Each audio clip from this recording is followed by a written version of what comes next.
أعوذ بالله من الشيطان الرجيم. بسم الله الرحمن الرحيم.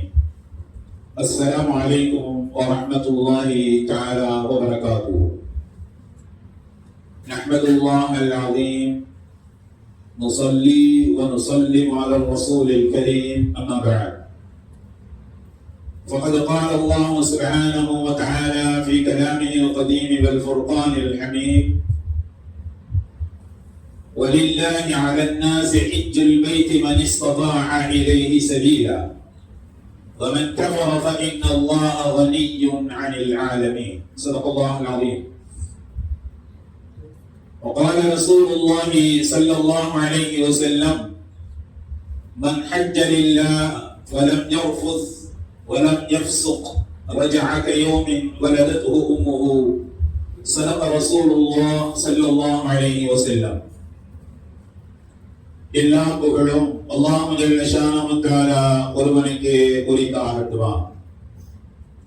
அருமை நாயகம் முஹம்மது ரசூலுல்லாஹ் ஸல்லல்லாஹு அலைஹி வஸல்லம் அவர்களின் மீதும் நற்பாக்கியத்திற்குரிய அவர்களுடைய உம்மத்தினர்கள் அனைவர்களின் மீதும் குறிப்பாக இந்த ஜும்மாவுடைய நன்னாளில் நம் அனைவர்களின் மீதும் எல்லாம் வல்ல அல்லாஹ்வின் பேரருள் என்றென்றும் நிறைவாக உண்டாவதாக. ஆமென். அல்லாஹ் ஜல்ல ஷானஹு தஆலாவினுடைய பெரும் கிருபையினால் உலகத்தின் பல்வேறு பகுதிகளில் இருந்து ஹஜ் எனும் கடமையை நிறைவேற்றுவதற்காக வேண்டி பல்வேறு மகத்துவங்களை தாங்கி இருக்கக்கூடிய துல்ஹஜ் மாதத்தினுடைய இந்த நாட்களில் ஹஜ் எனும் கடமையை நிறைவேற்றுவதற்காக வேண்டி ஹாஜிமார்கள் தங்கள் பயணத்திலே இருக்கக்கூடிய இந்த தருணத்தில் ஹஜ் என்று சொல்லக்கூடிய அந்த இபாதத், அது நமக்கு சொல்லித் தரக்கூடிய ஆன்மீகத்தை சார்ந்த அகமியங்கள், ஹஜ் என்னும் இபாதத்திற்கு உள்ளே இருக்கக்கூடிய இஸ்லாமிய சின்னங்களான புனிதத்தை தாங்கி இருக்கக்கூடிய அற்புதங்கள், அவற்றையெல்லாம் நாம் இந்த ஜும்மாவில் அல்லாஹ்வின் கிருபையினால் ஹஜ் குறித்த ஆன்மீக அகமியங்களை குறித்து நாம் பார்க்க இருக்கிறோம். ஒரு ஹாஜி இஹ்ராம் அணிந்தது முதல் கொண்டு அவர் நடக்கிற, ஓடுகிற, அவர் சுற்றுகிற, அமருகிற எல்லா இடங்களும் அற்புதங்களின் அணிவகுப்பு என்று சொன்னால் அது மிகையாகாது. ஹஜ் என்று சொல்லக்கூடிய இந்த பயணம் புனிதங்களை நோக்கக்கூடிய, புனிதங்களை நோக்கிய ஒரு பயணம். ஹஜ் என்று சொல்லக்கூடிய அற்புதங்களின் அணிவகுப்பாக இருக்கக்கூடிய அந்த இடங்களை எல்லாம் தரிசிக்கக்கூடிய ஹாஜி, புனிதங்களை எல்லாம், புனித தலங்களை எல்லாம் தரிசிக்கக்கூடிய அந்த ஹாஜி புனிதங்களை தனதாக்கிக் கொள்வதற்காக வேண்டி மக்கா என்று சொல்லக்கூடிய அந்த நகரத்தை நோக்கி பயணிக்கிறார்கள். அடிப்படை விஷயங்களான 3 விஷயங்கள் இருந்தால் ஹஜ் என்பது கடமையாகிறது. முதலாவது, ஹஜ்ஜிற்கு சென்று திரும்புவதற்கான பொருளாதார வசதி. இரண்டாவது, ஹஜ் சென்று திரும்புவதற்கான உடல் ஆரோக்கியம். மூன்றாவது, ஹஜ் சென்று திரும்பி வருவதற்கான வாகன வசதியை பெற்றவர்கள். இந்த 3 அடிப்படை விஷயங்கள், காரணங்கள் இருந்தால் அவர்களின் மீது ஹஜ் என்று சொல்லக்கூடிய இபாதத் கடமையாகிவிடும். எத்தனையோ லட்சாதிபதிகள், எத்தனையோ கோடீஸ்வரர்கள் ஹஜ் என்று சொல்லக்கூடிய இபாதத் தன் மீது கடமையாகி இருந்தும் பெண் பிள்ளையினுடைய காரியம் இருக்கிறது, பிள்ளைகளுடைய படிப்பு இருக்கிறது, நான் வீடு கட்டிக் கொண்டிருக்கிறேன், வீடு கட்ட வேண்டிய தேவை இருக்கிறது என்கிற அற்பமான விஷயங்களுக்கெல்லாம் ஷரியத்தின் அடிப்படையில் இது எந்த காரணங்களும் ஷரியத் ஹஜ்ஜை தடை செய்வதற்கான காரணமாக சொல்லவில்லை. தங்களுக்கு தாங்களே ஏற்படுத்திக் கொண்ட இது போன்ற பல்வேறு காரணங்களுக்காக வேண்டி ஹஜ்ஜை பல செல்வந்தர்கள், லட்சாதிபதிகள், கோடீஸ்வரர்கள் ஹஜ் என்று சொல்லக்கூடிய இந்த கடமையை தள்ளி போடுகிறார்கள். ஹஜ் என்று சொல்லக்கூடிய இந்த கடமையை தள்ளி போட்ட பல பேர்களுக்கு ஹஜ் செய்வதற்குரிய வாய்ப்பே இல்லாமல் அவர்கள் மன்னரைகளை சந்தித்திருக்கிறார்கள் என்பதுதான் நாம் காணக்கூடிய நிதர்சனமான உண்மை. எனவே ஹஜ் என்று சொல்லக்கூடிய இந்த இபாதத் புனிதங்களை நோக்கிய பயணம். எனவே இதை காலத்தே செய்து விடுவது சிறப்பானது. உலக முஸ்லிம்கள் ஹஜ் என்று சொல்லக்கூடிய இபாதத்தை விரும்புவதற்கான அடிப்படை காரணங்கள் மூன்று. ஹஜ் என்று சொல்லக்கூடிய இபாதத், ஹஜ் என்று சொல்லக்கூடிய இபாதத் மாத்திரமே அதை செய்து முடித்த உடனேயே சுவனத்தை பொறுத்த சுபச்செய்தி சொல்லப்படக்கூடிய ஒரு இபாதத். ஹஜ்ஜை தவிர வேறு எந்த இபாதத்திலும் அமலிலும் அந்த அமலை அந்த இபாதத்தை செய்து முடித்த உடனேயே சுவனம் என்று அழுத்தமாக வேறு எந்த இபாதத்திற்கும் அமலுக்கும் சொல்லப்படவில்லை. உலக முஸ்லிம்கள் ஹஜ்ஜை விரும்புவதற்கான காரணம் இது ஒன்று. இரண்டாவது காரணம், ஹஜ் என்று சொல்லக்கூடிய இந்த இபாதத் அவரிடத்திலே இருக்கக்கூடிய பல்வேறு பாவங்களை எல்லா பாவங்களையும் துடைத்தறிந்து விடுகிறது.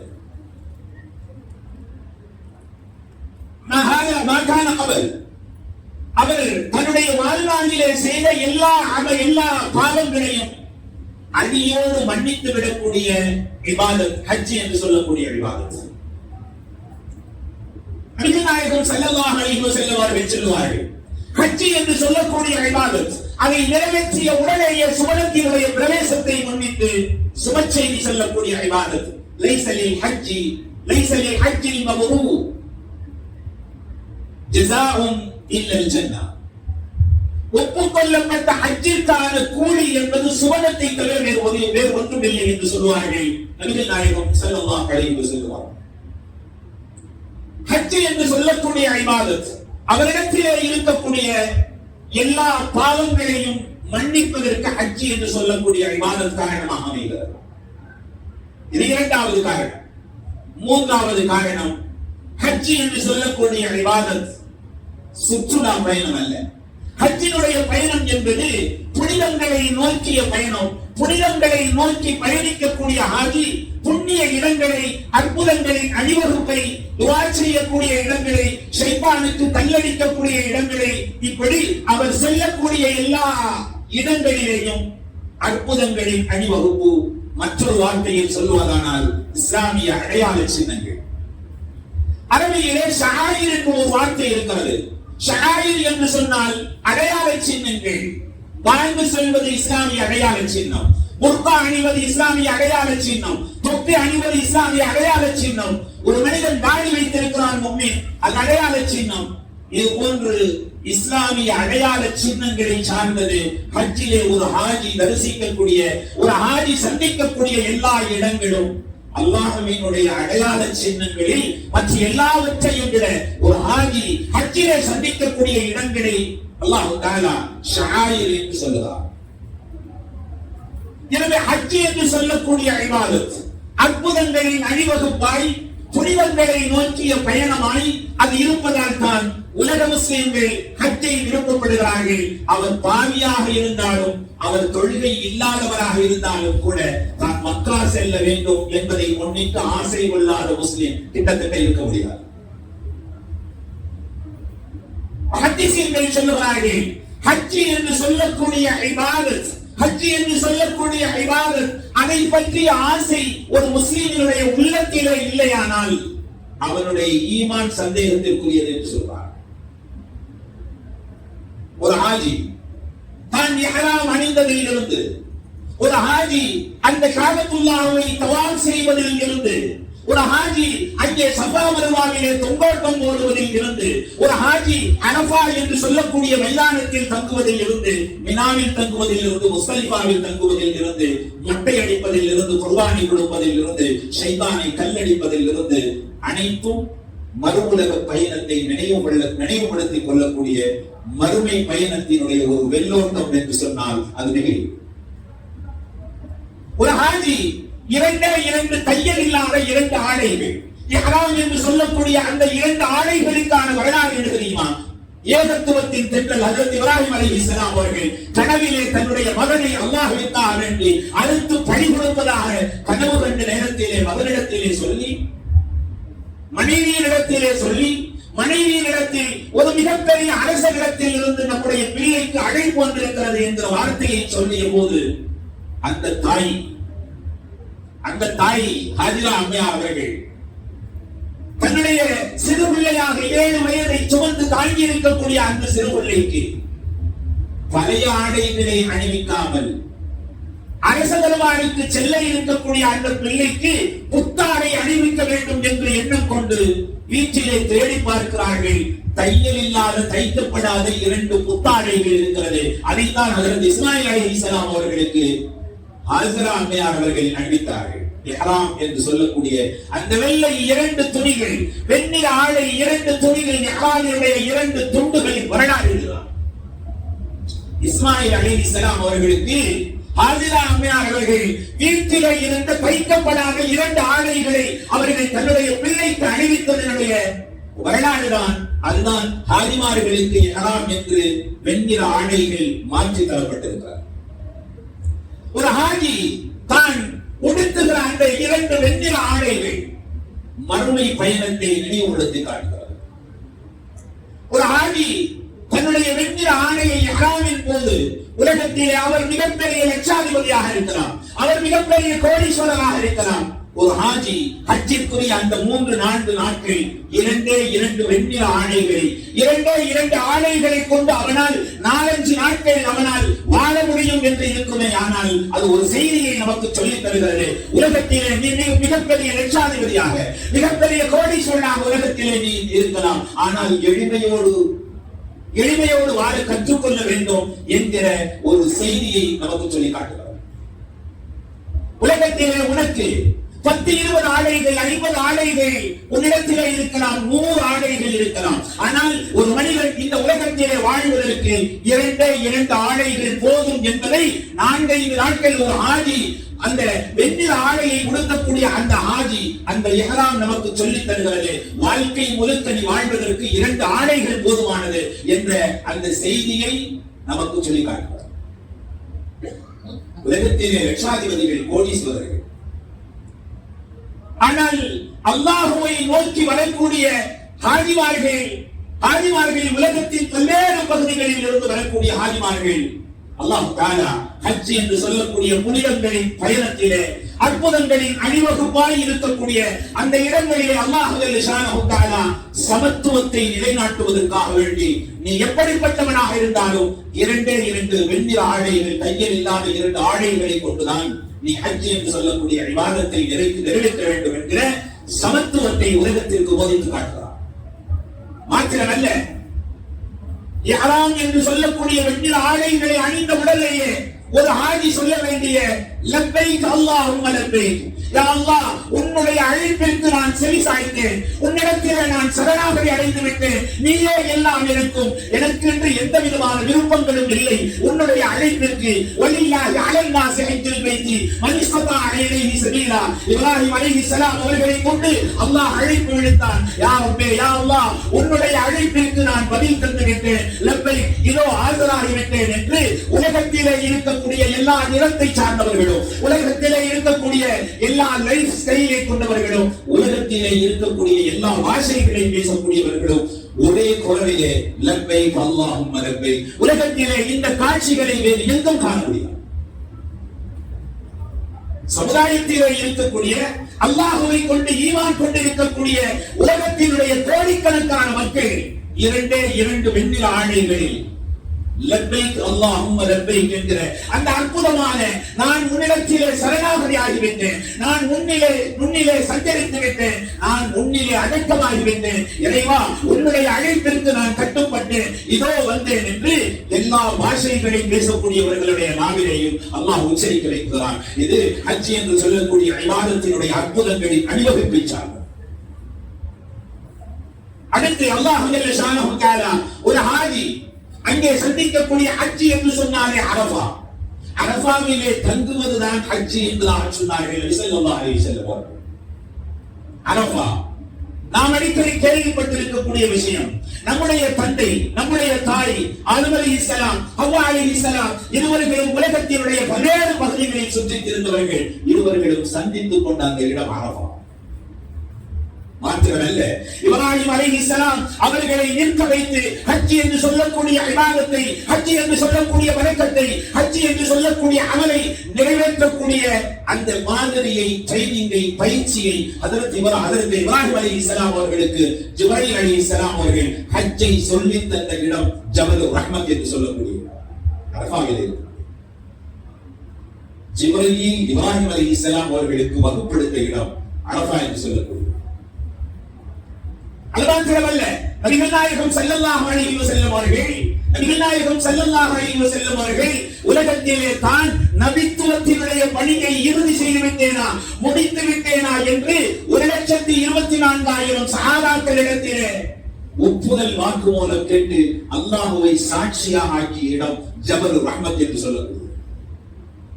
நபித்துவத்தை நிறைவு செய்து விட்டேனா என்று சஹாபாக்களிடத்திலே கேட்க, அவர்கள் எல்லாம் ஆம் என்று சொல்ல வானத்தை நோக்கி கை நீட்டினார்கள். ரசூலுல்லாஹி ஸல்லல்லாஹு அலைஹி வஸல்லம் அவர்கள், யா அல்லாஹ், நான் என்னுடைய நபித்துவத்தை நிறைவு செய்து விட்டேன் என்பதற்கு இதோ இந்த மக்கள் சாட்சி. இவர்கள் சொல்லுகிறார்கள், யா அல்லாஹ், நீ பார்த்துக் கொள் என்று வானத்தை நோக்கி அல்லாஹ் ஷாஹித், அல்லாஹ் சாட்சியாக இருக்கிறார் என்கிற இந்த அற்புதமான நிகழ்ச்சிகள், அற்புதமான காட்சிகள் நடைபெற்ற இடம் 70,000 மலக்குகள் ஹாஜிமார்களுடைய துஆவிற்கு ஆமீன் சொல்கிறார்கள் அரஃபாத்தில். ஒரு மனிதனுடைய எல்லா பாவங்களையும் கழுவி விடக்கூடிய, ஒரு ஹாஜியினுடைய எல்லா பாவங்களையும் துடைத்து விடக்கூடிய அற்புதமான இடம் அரஃபாத் என்று சொல்லக்கூடிய இடம்.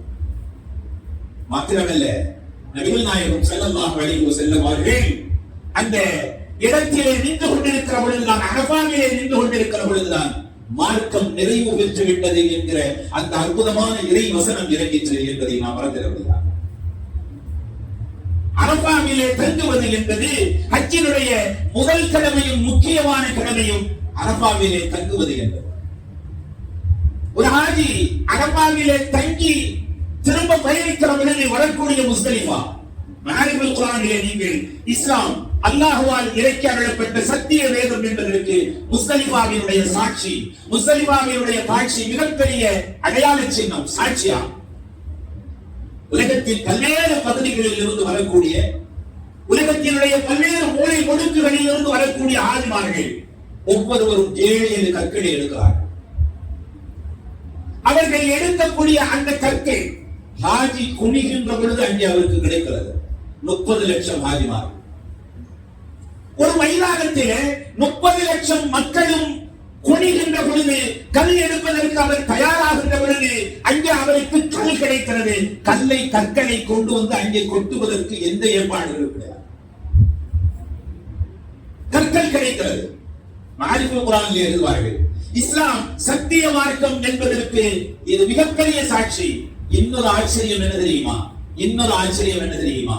முஸ்தலிஃபாவிலே கல்புரைக்கு வரக்கூடிய ஹாஜிமார்கள் ஷைத்தானை தன்னுடைய விரோதியாக ஆக்கி மினாவிலே கற்களை எரிகின்றார்களே, அந்த கற்கள் அங்கே 30 லட்சம் மக்கள் வருடந்தோறும் அங்கே கல்லெறிகிறார்கள் என்று சொன்னால் மிகப்பெரிய மலை போன்றல்லவா இங்கே கற்கள் ஆகியிருக்க வேண்டும். கற்கள் காணவில்லை.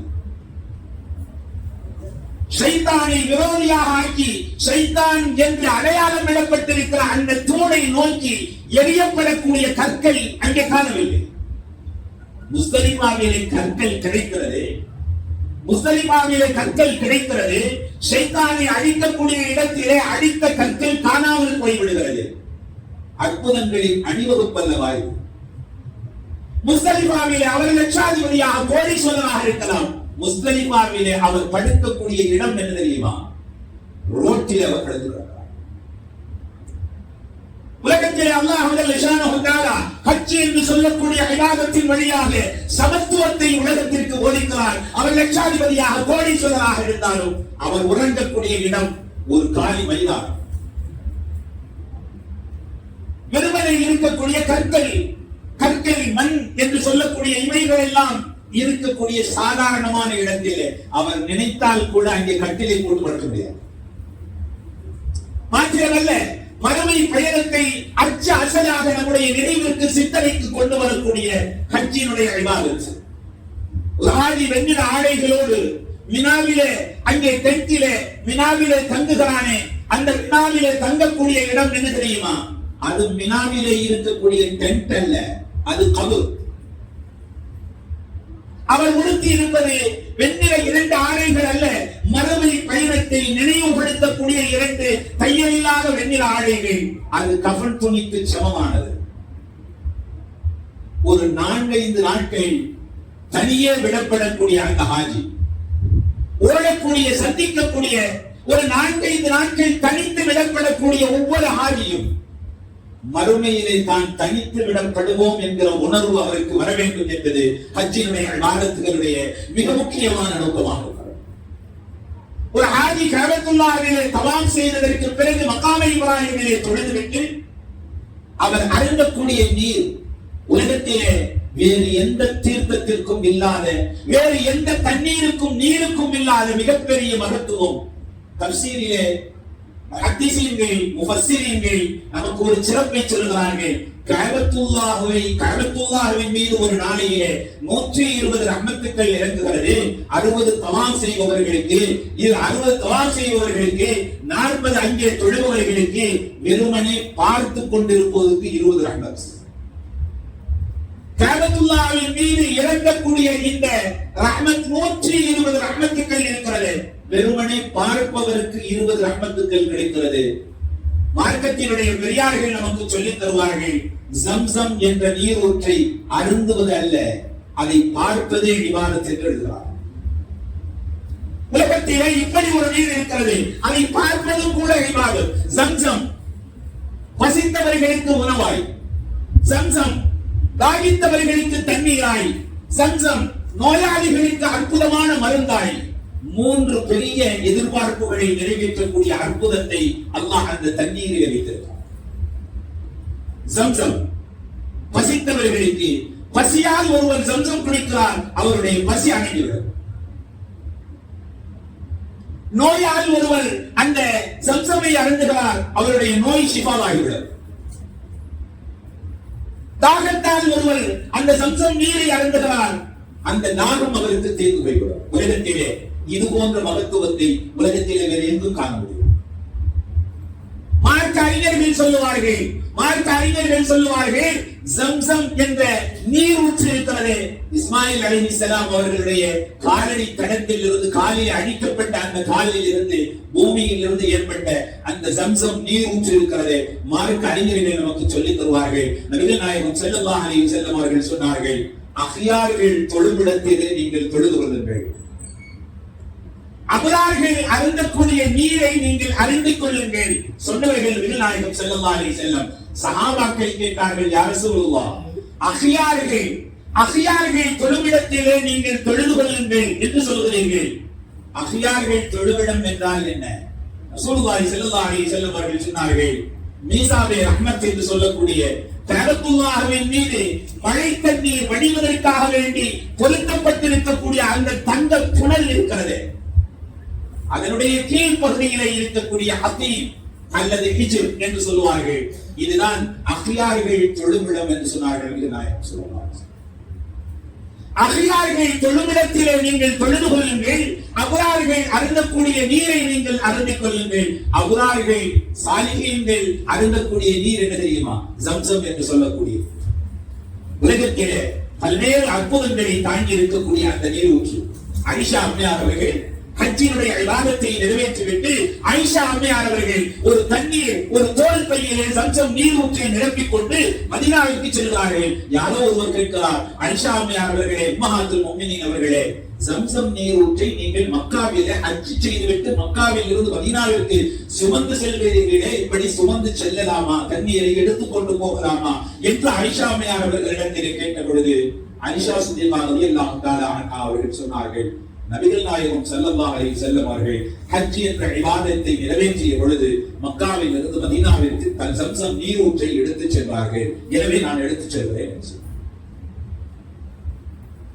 உலகத்திலே ஜம்சம் நீரூற்று, உலகத்திலே ஜம்சம் நீரூற்று அற்புதங்களை தாங்கி இருக்கக்கூடிய அந்த நீரூற்று நபிகள் நாயகம் ஸல்லல்லாஹு அலைஹி வஸல்லம் அவர்கள் அவர்களுடைய நபிமொழிகள் இந்த உம்மத்திற்கு இந்த உம்மத்தினர் மீது ஏற்படுத்திய தாக்கம் ஆச்சரியப்படுகிறோம், அதிசயத்து போகிறோம். நபிகள் நாயகம் ஸல்லல்லாஹு அலைஹி வஸல்லம் அவர்கள் மக்காவில் இருந்து மதீனாவிற்கு ஜம்சம் நீரூற்றை சுமந்து சென்றார்கள் என்பது ஒரு வரி. நபிகள் நாயகம் ஸல்லல்லாஹு அலைஹி வஸல்லம் அவர்களுடைய அந்த நபிமொழி இந்த உம்மத்திலே எவ்வளவு பெரிய தாக்கத்தை ஏற்படுத்தி இருக்கிறது என்று சொன்னால், இந்த ஒரு வரிக்காக, இந்த ஒரே ஒற்றை வரிக்காக அரசாங்கமே பல கோடி ரூபாய்களை செலவு செய்து பல்வேறு சிரமங்களை மேற்கொண்டு உலகத்தினுடைய பல்வேறு பகுதிகளில் இருந்து வரக்கூடிய ஹாஜிமார்களுக்கு ஹஜ்ஜை நீங்கள் நிறைவேற்றியதற்கு பிறகு நீங்கள் ஊருக்கு செல்லுகிற பொழுது ஜம்சம் நீரூற்றை எடுத்து செல்லுங்கள். ஸல்லல்லாஹு அலைஹி வஸல்லம் அவர்களுடைய ஒரே ஒரு வரி நபிமொழி. பல நூறாண்டு 1000 ஆண்டுகளை கடந்து இந்த உம்மத் மக்காவிற்கு செல்லக்கூடிய ஹஜ்ஜை நிறைவேற்றக்கூடிய எல்லா ஹாஜிமார்களும் ஊருக்கு அந்த அல்லாஹ்வினுடைய ரஹ்மத்தை சுமந்து வருகிறார்.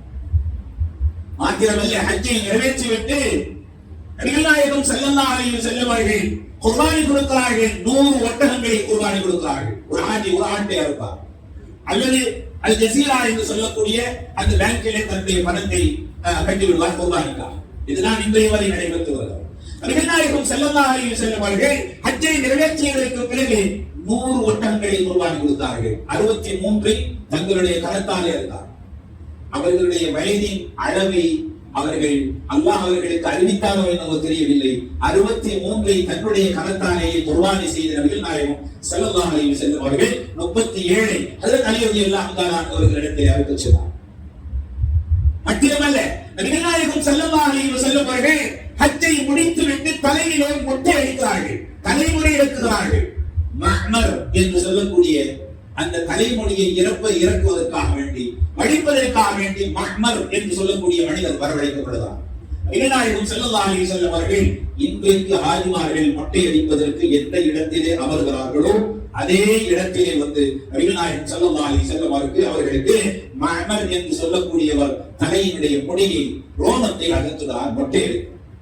பக்கத்திலே அபூ தல்ஹா ரலியல்லாஹு தஆலா ஸல்லல்லாஹு அலைஹி வஸல்லம் அவர்கள் மொட்டை அடித்துவிட்டு தன்னுடைய அந்த ரோமத்தை எல்லாம் அபூ தல்ஹாவிடத்திலே நபிகள் நாயகம் ஸல்லல்லாஹு அலைஹி வஸல்லம் அவர்கள் தந்துவிட்டு சொன்னார்கள், எல்லோருக்கும் பகிர்ந்து அளித்துள்ளது. மஹ்மர் கொஞ்சம் எடுத்துட்டார். அபூ தல்ஹா எல்லா முடிகளையும் அபூ தல்ஹா எடுத்து பல்வேறு சஹாபாக்களுக்கு அதை பகிர்ந்து கொடுத்ததன் விளைவுதான் உலகத்திலே பல்வேறு நாடுகளில் நபிகள் நாயகம் ஸல்லல்லாஹு அலைஹி வஸல்லம் அவர்களுடைய ரோமங்கள் இன்றைக்கும் முஃமின்களுக்கு காட்சி பொருளாக ஆக்கப்படுது. பல்வேறு நபர்களால் கைமாறி போய் அந்த நீங்கள் முடிகளை எடுத்து வைத்து நீங்கள் பார்த்தால் அந்த முடிகளுக்கு நிழல் விழாது. ஏன் தெரியுமா? நபிகள் நாயகம் ஸல்லல்லாஹு அலைஹி வஸல்லம் அவர்களுக்கு நிழல் விழாது. அல்லாஹ் ஜல்ல ஷானஹு தஆலா ஒரு ஹாஜி சந்திக்கக்கூடிய எல்லா இடங்களும் அற்புதங்களின் அணிவகுப்பு. ஹஜ் என்று சொல்லக்கூடிய இபாதத் புனிதங்களை நோக்கிய பயணம்.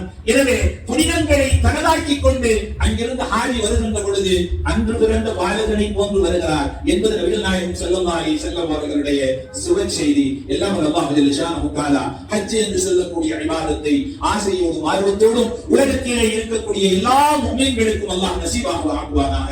வ ஆகிரு தஅவானா அல்ஹம்துலில்லாஹி ரப்பில் ஆலமீன். அஸ்ஸலாமு அலைக்கும் வ ரஹ்மத்துல்லாஹி தஆலா வ பரகாத்துஹு.